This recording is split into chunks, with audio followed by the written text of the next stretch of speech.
Hello everyone, it's EZScape, and in today's video, we're going to be looking at 10 unexpected glitches that happen to various speedrunners. A lot of us have probably had a weird glitch occur mid-game and had no idea what had happened. Whether they're developer oversights or not, these glitches can range from odd textures displaying on screen to more ridiculous ones such as dying for seemingly no reason. Before we start this video, I'd like to give an honorable mention to the infamous TikTok clock upwarp glitch from Super Mario 64. Even though it has been covered by several content creators and had a $1,000 bounty put on it in the past, I know that there would have been comments on this video if I didn't mention it. So to reiterate the story, a runner by the name of DotaTeabag was running SM64 when he mysteriously warped upwards. This prompted an internet frenzy to see if the glitch was replicable.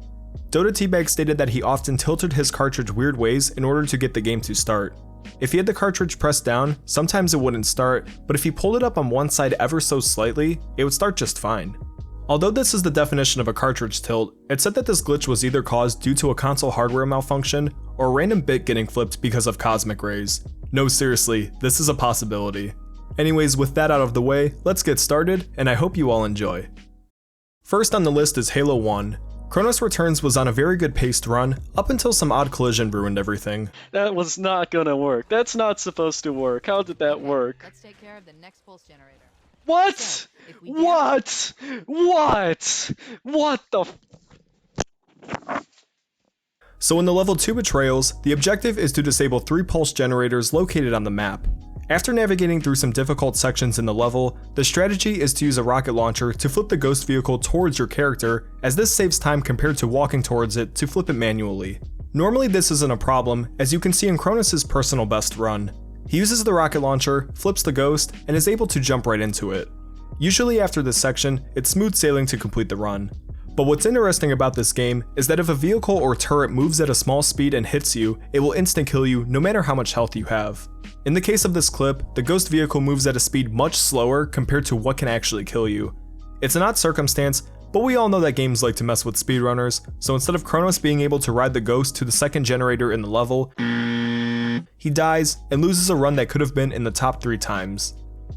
Earlier this summer, there was a new Super Mario Bros. Relay race where competitors were divided up into teams and each of them were assigned a game to run.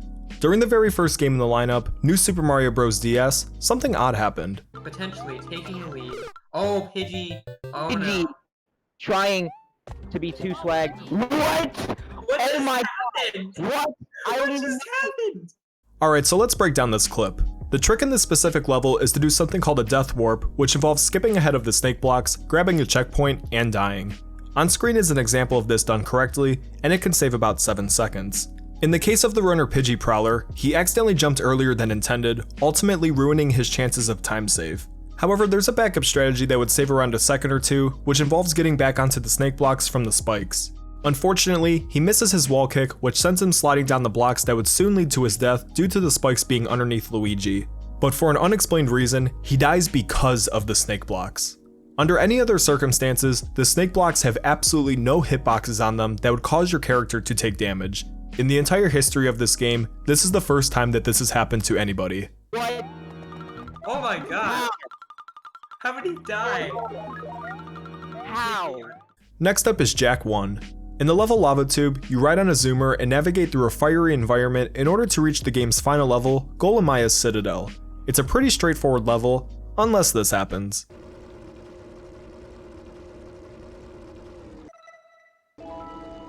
Guys, I'm so scared right now. What the f— what? No! What do I do? You know, I'm gonna just go with this. I'm gonna make a save. I'm gonna do this blind. Let's go. The runner Billbraid came across what is now known as the Dark Glitch. This glitch is a bit technical to break down, so I'll give a brief explanation of what happens. The hardware tasked with managing the day and night cycles within the game gets overloaded by the amount of particle effects, textures, and overall render distance that's present in the game. This overload causes the day and night process to corrupt, and the process can no longer locate the lighting tables used for the day and night cycles. Since this lighting table can no longer be located, the process defaults to junk or blank data that leads to the lighting being completely black. This causes textures in-game to permanently corrupt until the console is reset. Despite this corruption, Billbraid actually manages to complete the level. What else is gonna be dark? This is gonna sit— what? As a bonus clip, the PS4 port for the game used to have an extremely wacky texture glitch that was a result of switching between 50 and 60 Hz in the graphics options. This glitch was eventually patched, but a runner named Bobbykaze managed to complete a run called PAL Texture Glitch Any%. If you'd like to watch the run, I'll have it linked down in the description, but as a warning, I would not recommend watching it if you suffer from epilepsy. For this entry, it's going to be short and sweet because as of right now, there's no explanation as to why this glitch occurred. In Super Mario Bros. 3, speedrunner Stewie Cartman was in level 5-8 when it mysteriously ended early.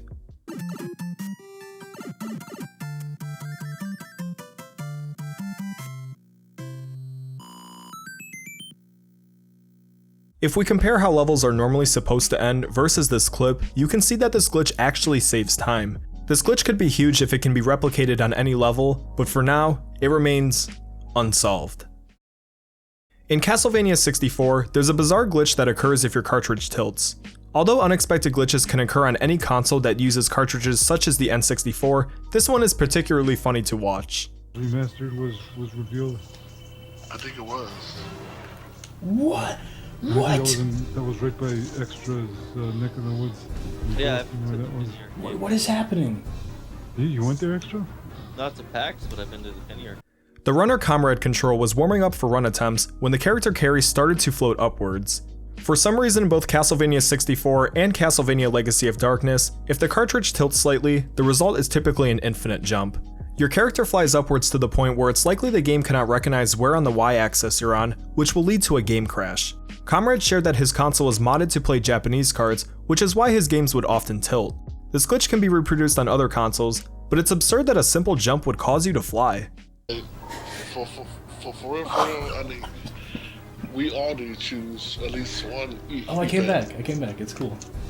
That we can.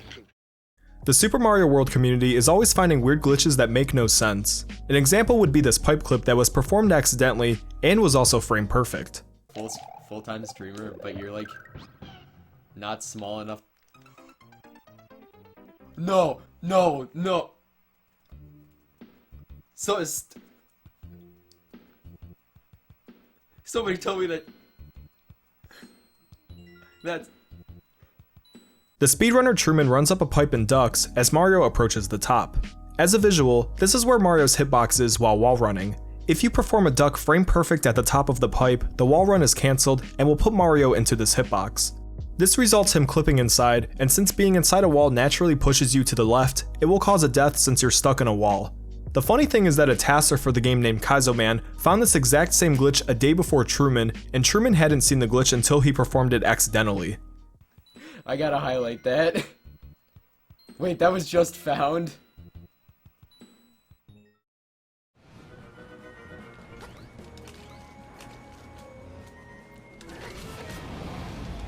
Am I dead?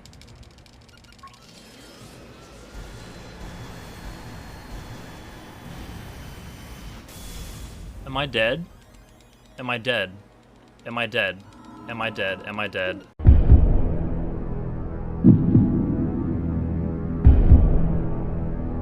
Quick to press D. Fine. And you're absolutely right. I'm dead. In The Legend of Zelda Link's Awakening, the speedrunner Tej kills the final boss Nightmare on the same frame that Nightmare kills Link. The cutscene still plays out, followed by the spawn of stairs and dialogue windows. It's at this specific point where it's uncertain if the game will check Link's status, or in other words, to see if he's alive or dead. In some games, it's actually possible for your character to be classified as dead and still have control of them, usually referred to as a zombie state. An example of this is in The Legend of Zelda Wind Waker, where if you take lethal damage from a bomb and lift off the ground with jump slash within a couple frames, you'll perform a zombie hover. It might have been possible that this cutscene and dialogue could have interrupted the game's logic to check on Link's status, but no. Link just dies, and Tej loses the run in the final 2 seconds. However, not all was lost, as this game has since been pushed down by 16 minutes, leading to a friendly rivalry between Samurai Man and Tej. Here we have a 100% run of Super Mario Sunshine taking a turn for the worst. That will be weird. Nothing much, Marcus.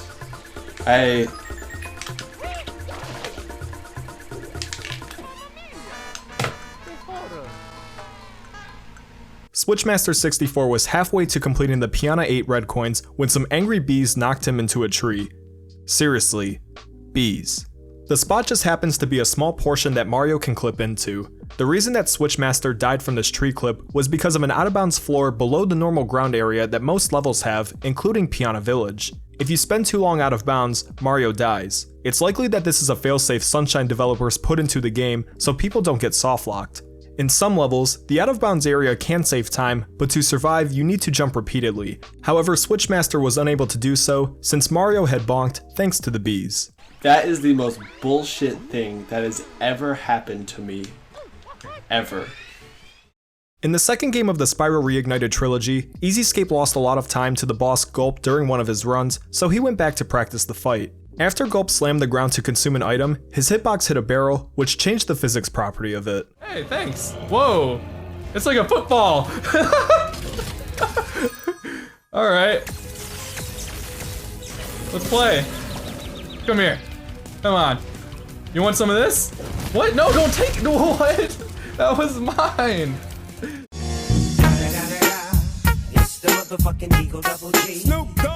During a marathon called Spyrothon, there was a 3-person 40 orb race in which EZScape was one of the runners. When they got to the Gulp fight, he explained this weird glitch to the other runners, but none of them had ever heard of it.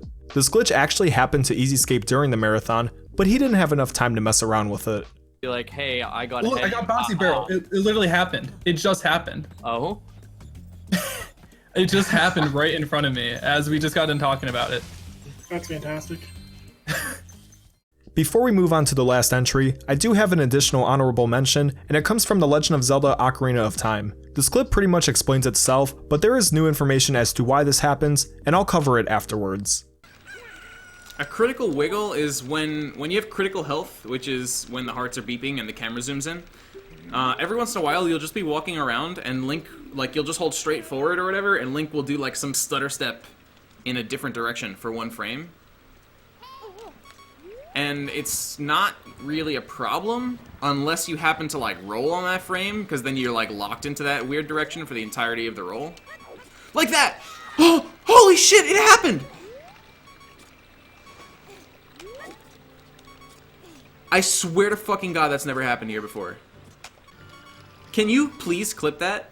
So at the time, the critical wiggle was thought to be completely random, but it turns out Link does the stutter step every 256 frames when he's at critical health. It's actually hard-coded in the game to occur, and every indication is that it's for some reason intentional. Now, although it's a huge coincidence that Danny B explains the critical wiggle right before it happens, it's even more crazy that it occurred on the same frame as Link's roll, which locked him into a new angle right after Danny B mentioned the possibility. This Ocarina of Time clip is actually the second most viewed one on Twitch, right behind Clint Stevens talking about a girl. She's like, oh, I type a lot, I guess. I don't know. And I was like, okay, so, what's like your username? And she was like, it's Destiny with a heart, which was her fucking Snapchat username. And I'm like, no, your Twitch username. And she was like, what's Twitch? And I was like, what's Twitch? How did you even add me? And she was like, oh, I found you on Plenty of Fish. We matched.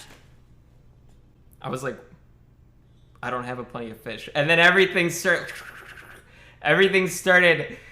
clicking together. It was like, oh my God, Chad made me a Plenty of Fish and is matching people.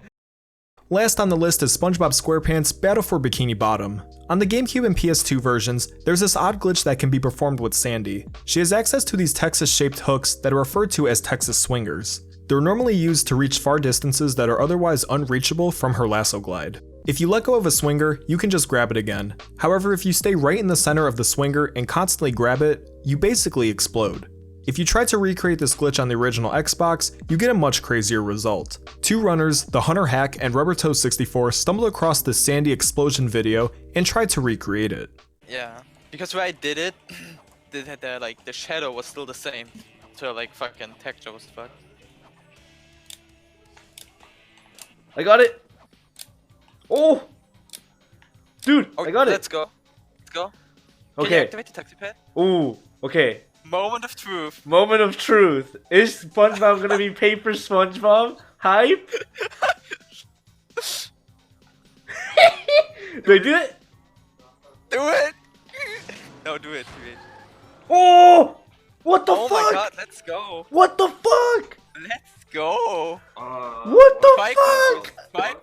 Instead of Sandy basically exploding as seen on the GameCube version, they got this extremely weird 2D texture effect on the Xbox version. If you hang upside down for a little bit after constantly grabbing the swingers, this 2D effect will stay enabled. Normally when you change characters at any point in the game, effects from the previous character will go away, but instead of the game going back to normal after switching characters, Doodlebob himself makes an unexpected appearance. Anyways, that's going to be it for today's video. If you enjoyed it, be sure to leave a like on it as it greatly helps out the channel and only takes half an A press to do. For the month of December, EZScape is going to be pushing some new uploads, including 2 top 10s that he was never able to finish until now, so definitely stay tuned, you won't want to miss them. That's all from me today, subscribe for more speedrunning related content, and I hope you all have a wonderful day. Youngins ice grilling me, oh, you not feeling me? Fine, it costs you nothing, pay me no mind. Look, I'm on my grind, cousin, ain't got time for frontin'. Sensitive thugs, y'all all need hugs. Damn little mans, I'm just trying to do me. If the record's 2 mil, I'm just trying to move 3. Get a couple chicks.